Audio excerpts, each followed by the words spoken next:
Your top 3 favorite Pakistani actresses. Okay, that's a good question. That's a better question for me to answer.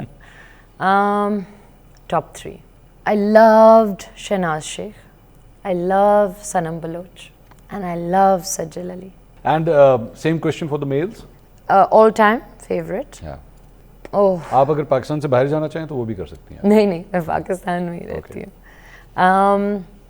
वही. For me, these 3 are very for me. Fahad Mustafa, Humayun Fawad. अच्छा. और अब जल्दी से ज़रा 3 writers के भी नाम बता दीजिए, कौन से फेवरेट?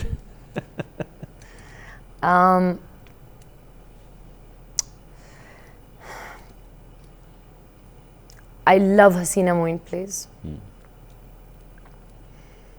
क्या बात थी उनकी. I love drama writer. वरना मैं कहती ज़हरा ने कहा. बट अगर ड्रामा राइटर्स की बात हो रही है तो फरहत इश्तियाक